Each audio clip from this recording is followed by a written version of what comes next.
Today we're going to be talking about Cape Coral, Florida. Some of you may get a little triggered by this, so I'm just going to put a warning out there. Some of you may get your feelings hurt because I might be talking about the city that you live in. If you live in Cape Coral and you love it, you may not love this video.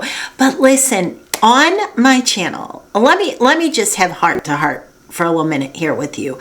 On my channel, I make the assumption that you know all the good things about whatever area I'm talking about. So if I'm talking about Naples, I assume you know the good things. If I'm talking about Cape Coral, I assume you know the good things. We'll touch on a few of those just in case you don't. But on my channel, the purpose of it is to help you get educated on things you may not know. The premise behind my channel is always, you don't know what you don't know.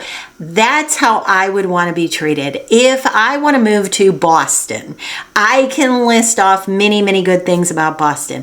But if you live in Boston, you could probably tell me a whole bunch of things that I don't know. You know why? Because I'm reading the brochure. I've experienced Boston as a vacationer, and I have never lived there and spent months on end there, years on end, and I didn't grow up there. So for me, that's what I like to do on my channel, is to tell you things about Florida that you may not know, but maybe you do need to know. If this is the first time we're meeting, I want to introduce myself. My name is Barrett Pastor, and I've been a real estate broker for 26 years. So hopefully I'm coming to you from a place of knowledge and experience, and I can help you navigate this crazy market that we are experiencing here in Florida, because my goal is always to help you make the best buy or sell decision that you can. My purpose is not to create the puzzle for you, but I'm going to give you all the pieces to the puzzle, and then you figure out how that lives in your world. So Cape Coral, let's just briefly touch on the good things and maybe a few things that are integral. You need to know these things. So Cape Coral is a little city outside of Fort Myers. So Cape Coral is considered a boating city, a little boating town right outside of Fort Myers. Now, what you may not know, and I hear this all the time from my buyers that are coming in from outside of Florida, what you may not know is that Cape Coral doesn't have a beach. They have this little area called the Yacht Club, and there's a restaurant there, and there's sort of like a little sandy area with water access, but that's not Gulf of Mexico access. So they don't have, when you think about a beach, they don't have that in Cape Coral. And a lot of people don't realize that. Some people may have absolutely no problem with that, and they'll drive to a beach. The other good thing about Cape Coral is it's definitely affordable on the curve of Southwest Florida. Now, if you take Cape Coral and you put it on the curve of the United States, then maybe no. You know, every area is going to have their own places that are very, very affordable. And on the curve of Southwest Florida, Cape Coral is pretty darn affordable. There's a couple things that come into play with that. One of them being no Gulf of Mexico, that's right there in Cape Coral. Of course, you can drive to it, but also they don't really have much, in my opinion, in terms of, I don't know, resorty shopping, boutiques, no big mall. You know, they have your typical Walmart and Target and Kohl's and Home Depot and Lowe's, but you probably have that where you're coming from. So there's nothing that really jumps out as like, hey, hello, I am in a resorty area. And a lot of people do look for that. It's almost like some area of anywhere suburban area in the United States, except there's nice weather and palm trees.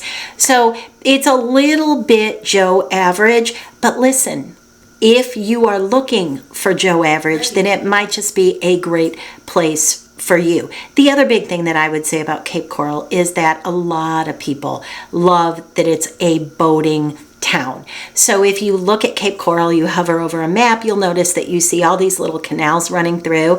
Now, one thing that's really important is don't forget about the miserable mile, because not all of those canals have Gulf access. Not all of those canals have easy access. So sometimes during low tide, you could get stuck.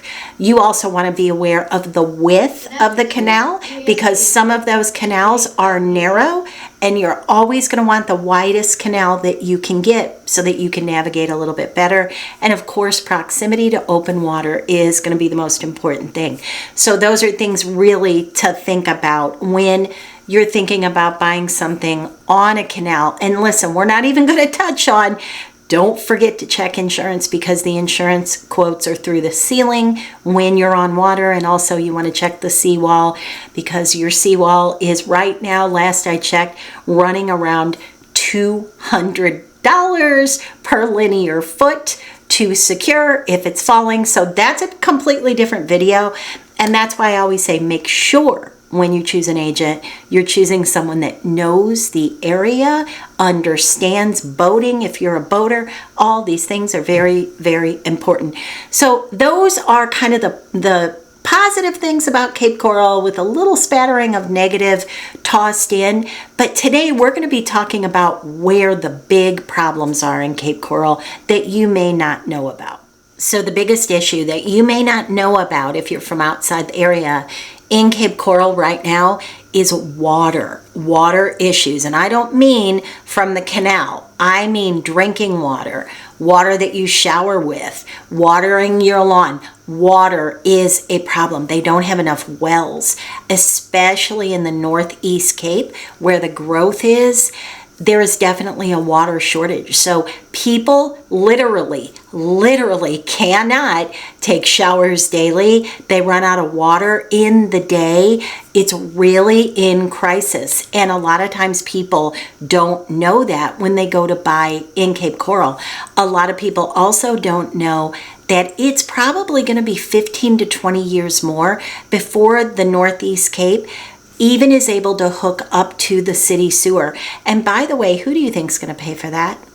The homeowner is going to pay for that. Those are assessments that the southwest part of the Cape has already paid, almost all of them, but not all of them. Some people, that's one thing that when you're looking at homes in Cape Coral, that's one thing that's really important, is you want to know if the sewer assessment has been paid. You might be 5 years into it, 10 years into it, and there's still money owed, and you as the buyer, you're going to inherit that. So make sure you're asking that question, is the sewer assessment paid? So as I said, the biggest growth is in the Northeast Cape, but they keep allowing builders to build. Permits are still at a rapid pace being approved, where in my opinion, maybe it wouldn't be the worst idea to kind of hold those up for a bit, but they're still approving permit after permit to build. And people are not, right now, people don't have enough water. So what do you think is going to happen as that area grows? Southwest Cape continues to have trash issues. And by that I mean trash pickup issues. About a year ago, the trash company, which is Waste Pro, they actually stopped picking up the trash. They just stopped picking it up. And it became such a crisis that people were told to take their own personal trash and bring it to a site. Well, what started happening was there was just mounds and mounds and mounds of trash from all of these people. And think about it. It's hot in Florida. You've got rats. You've got, I don't mean to paint a bleak picture, but this was the reality of what was going on. Now that's a little bit better, but they did kind of work through that so that they got on a pickup schedule. But people that lived in Cape Coral had to deal with that for months, many months. And they continue to have problems with the trash. So they're trying to work through that, but that is an ongoing problem. Cape Coral has an unbelievable amount of traffic. Unbelievable amount of traffic. Now, why is that? Well, that is because during the COVID years, so many people flocked to that area. Why did so many people flock to that area? Because it was so affordable. At that time, 2019 or so, you could buy a 3-bedroom, 2-bath home with a pool and a big, beautiful lanai and pool cage.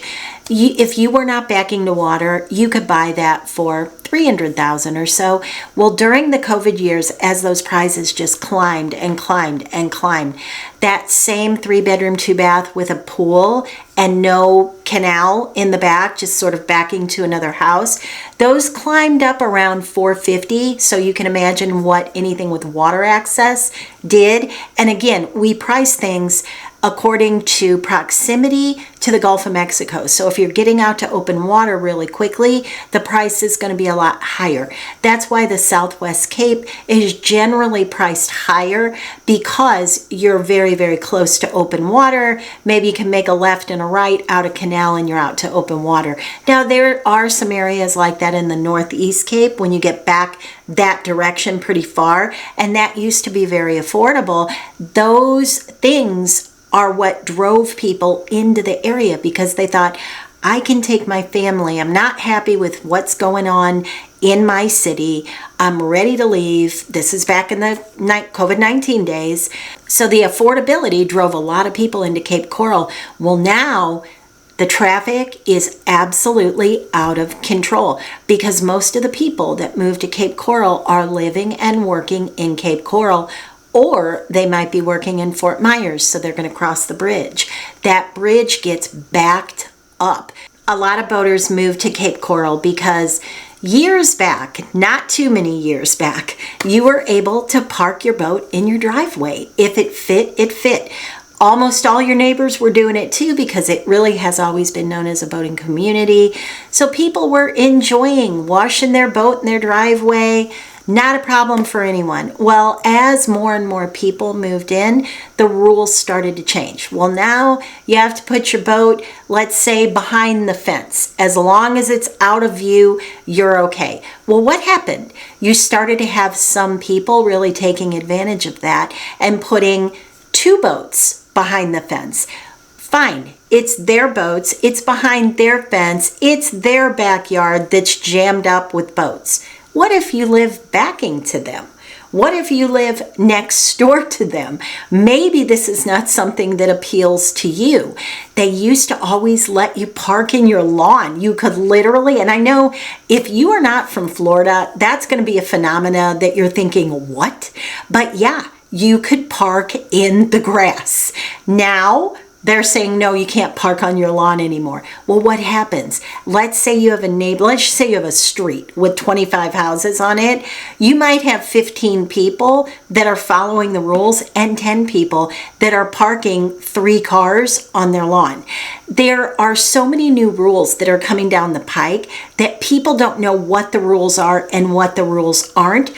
I can't tell you how many buyers that I've spoken to that think that you can still Airbnb, meaning nightly or weekend rentals in Cape Coral. It's always been a place that people like to buy because you could do that. You can't do that anymore. Now it's weekly, but no one knows it. There are some people that know it, but other people don't. So it's pretty well known that it's sky's the limit in Cape Coral. And like I said, they are trying to put rules in place, but people are not aware of the rules. So especially during COVID, people were coming from the other coast, so let's just say Miami or Fort Lauderdale, somewhere over there, and they would come over for the weekend and maybe bring 20, 25 people with them to this 3-bedroom home, and they would have big pool parties, and you'd hear dancing and music and whatever all night long, and the police would get called, and it was just a little 2 or 3 bedroom house, but it was people that were, it was drivable, you know, couple-hour drive from Miami to Cape Coral, and then you can have this big party, invite your friends, have a birthday party, whatever it may be, maybe because the rules were more strict over in their area. If the things that I've mentioned in today's video maybe are not that appealing to you, there are other places you can look that are more affordable than Sarasota or Naples. You can look in Estero. You can look in some parts of Bonita Springs. That can get expensive as well, but some parts of Bonita Springs. There are parts of Venice that are nice. Another area might be Northport. that might appeal to you. That can hit the note for a lot of people.